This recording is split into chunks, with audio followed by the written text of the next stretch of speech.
So they are fortunate. So it's exactly yes. Read 37. You are the spiritual master of gates, saints and devotees. I am therefore begging you to show the way of perfection for all persons, and especially for one who is about to die. So same question he asked from all the saints, he is asking same question here. Tell what is way of perfection for all people at all times. And second question is what for a person who is about to die like me.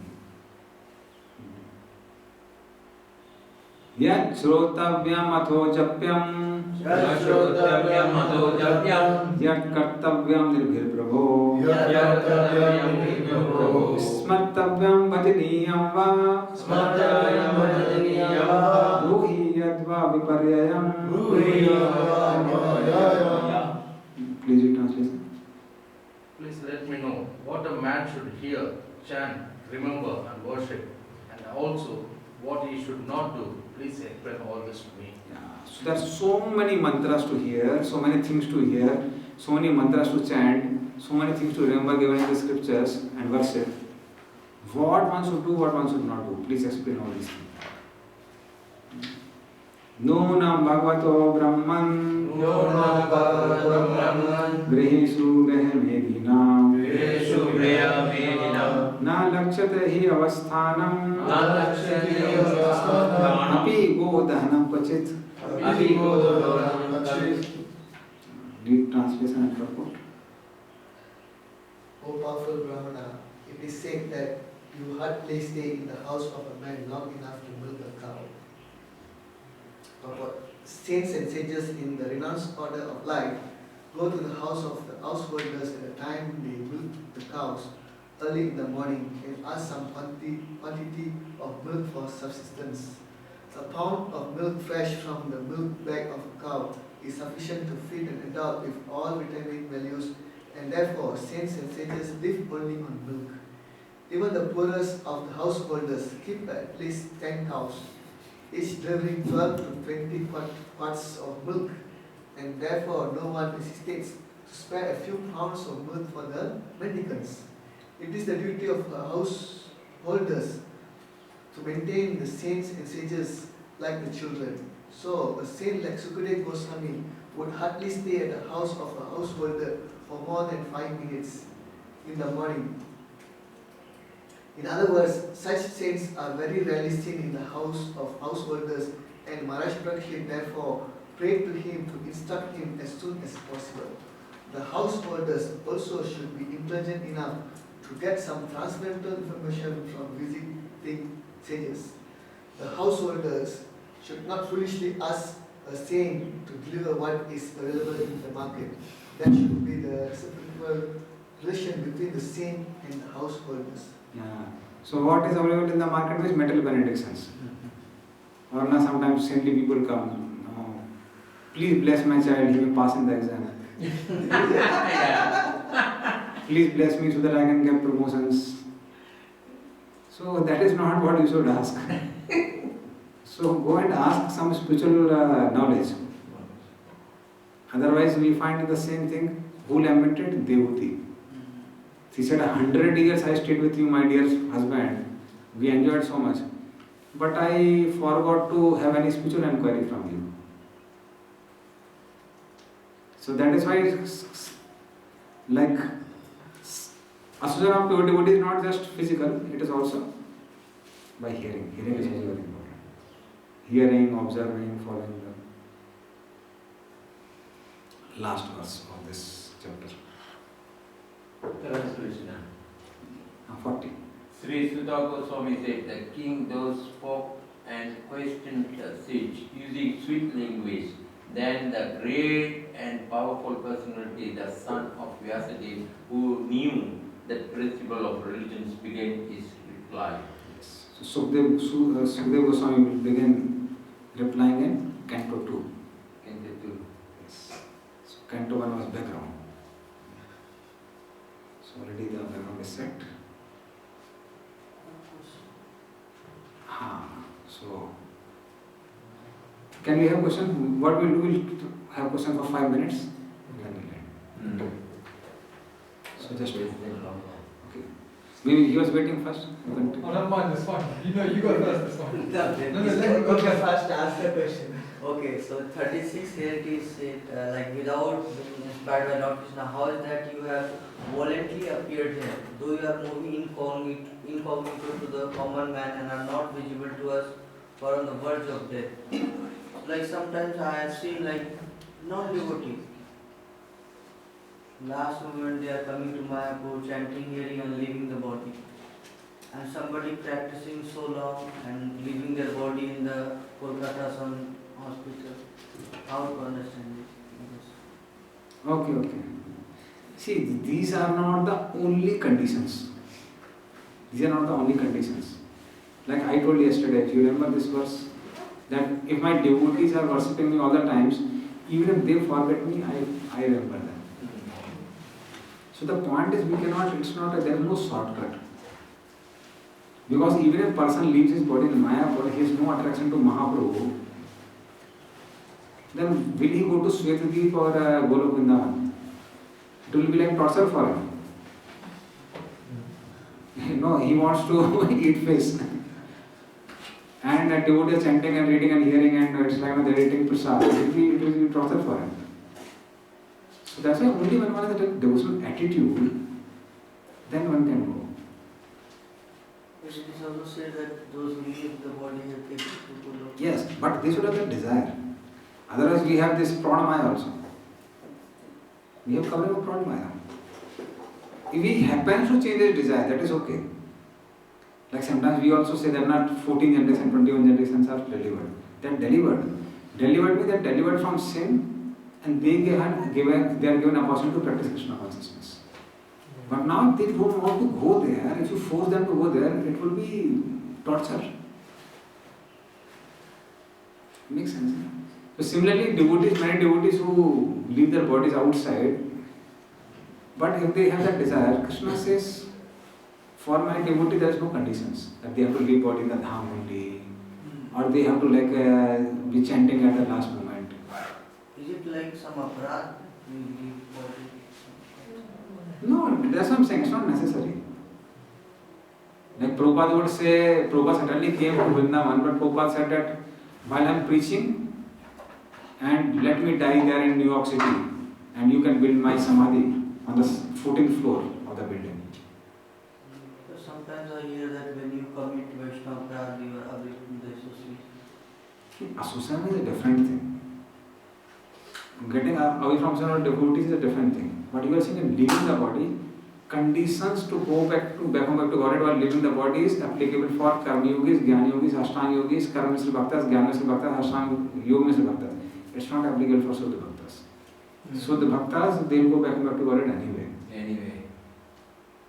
Now, the person who is leaving body outside, if he is a Suddha Bhakta, he will go anyway.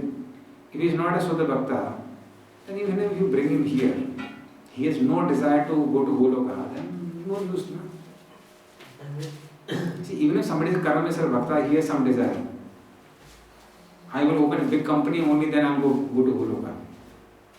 You directly send him to Goloka, he will be lamenting for eternity.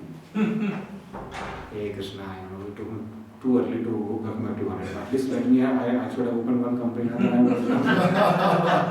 And Krishna says, Punah Daktavanya Vartante Tad Dham Parmam. Nobody goes back from here, you have to stay here only. And he would be like beating his head all the time.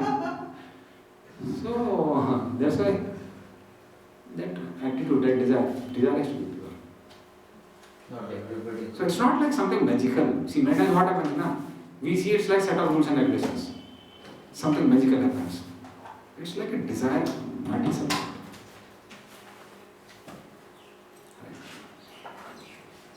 My question was, I think you already answered the question, but I think I might not have paid attention to what you said. I think it was about the chanting a mantra when you're doing deity worship. That's part of the Pancharatriki. Pancharatriki Marga, right? So if we were to be initiated, would we be able to receive that mantra without being initiated? Gayatri Mantra? Yeah. No. Oh, okay. So that means that technically without being initiated, one cannot engage in deity worship. Yes. So one has to be initiated to do. Yes. Is that even at home as well, or is that at home as well, or? Is that? Is that at home or just in Pujari service? Yeah. It's compulsion.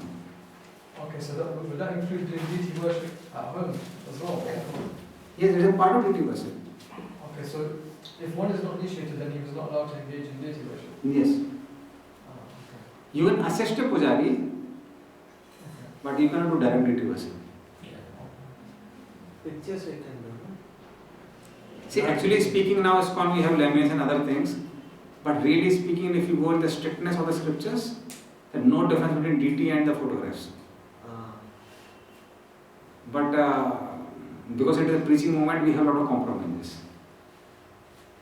Then Prabhupada says a neophyte should do deity worship. So neophyte means, see, Prabhupada times what was there, it was not like now, second reason was not like a very strict thing. Now in ISKCON it has become a very strict thing.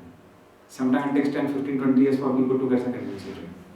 But that was not the case in Prabhupada times. You get first initiation in 1 year, next 6 months you get second initiation.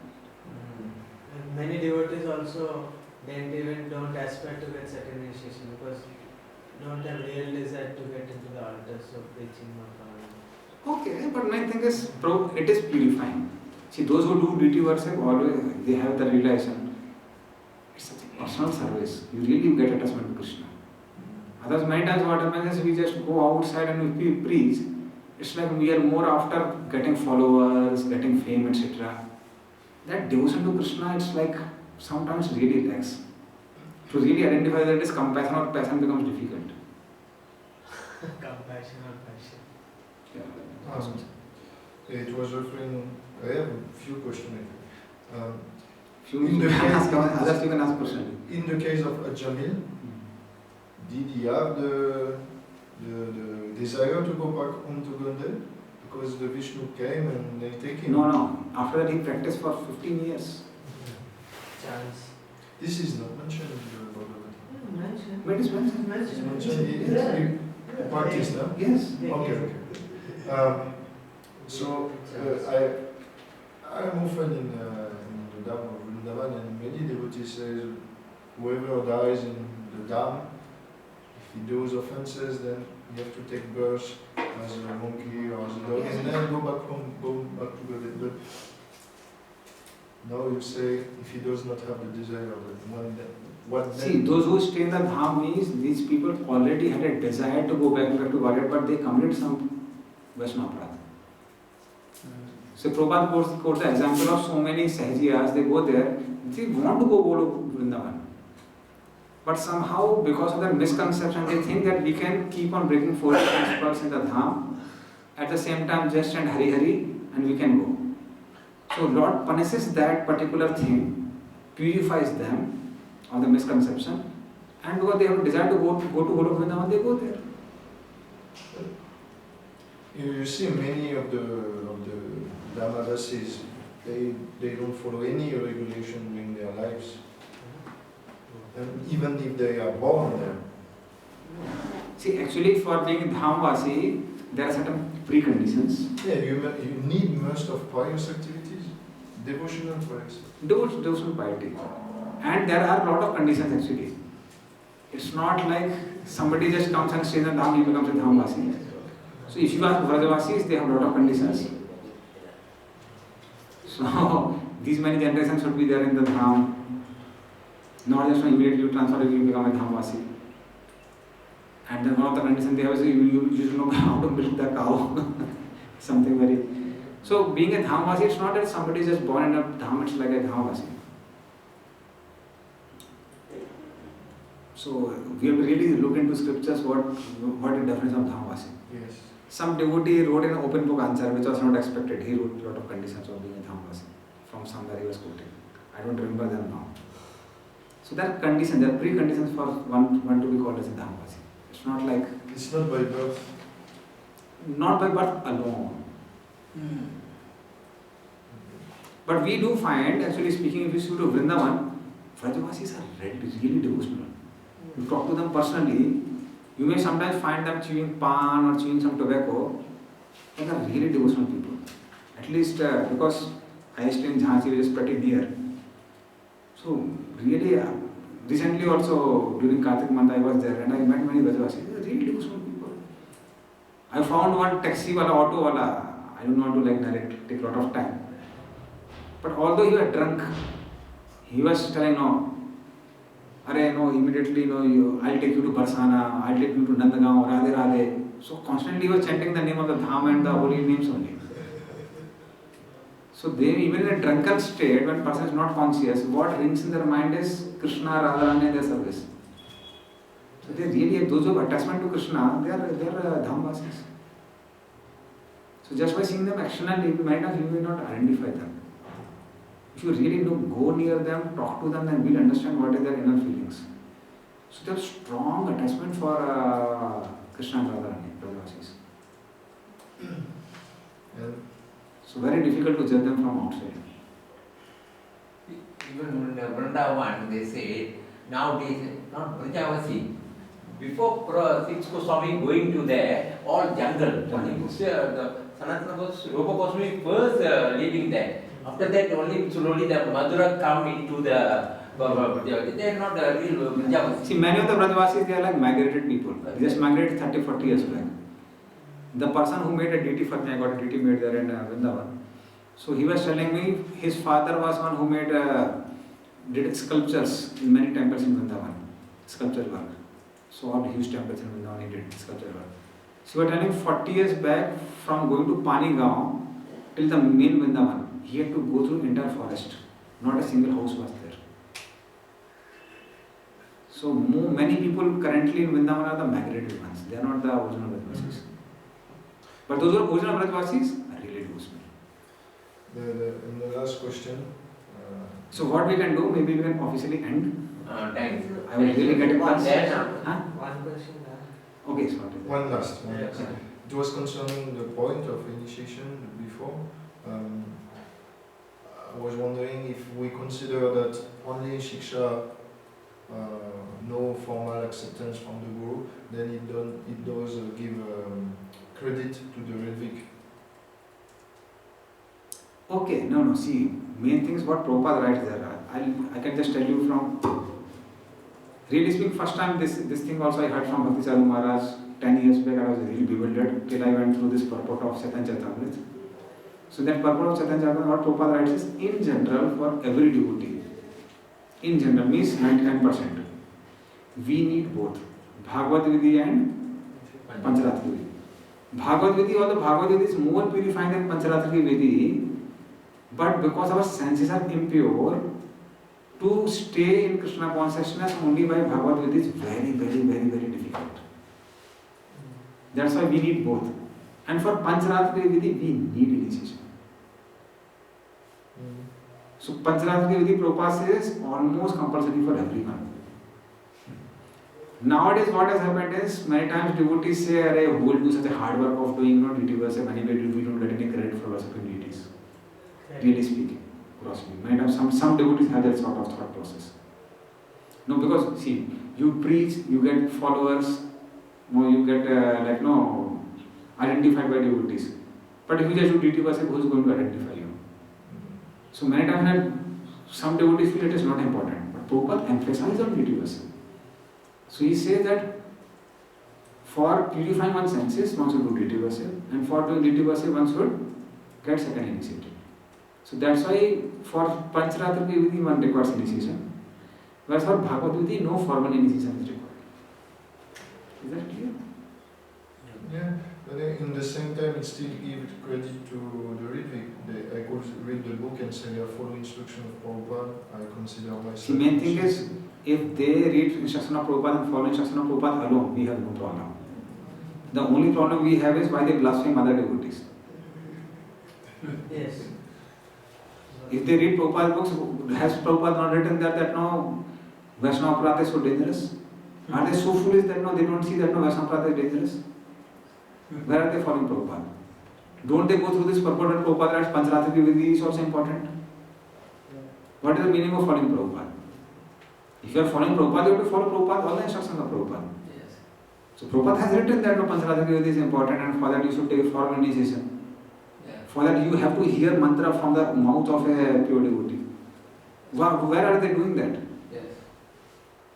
You simply sit in the front of picture of Prabhupada, they don't hear from anyone and they say, no, we are initiated. Who hell gives them a permission to enter in the altar without getting formally initiated? So such a nonsense. Like that anybody can say I am following Prabhupada. Following Prabhupada means following instructions of Prabhupada. Because even these things which I am quoting, they are from Prabhupada books only. And there is the importance of taking shelter of a living guru as well. Yes.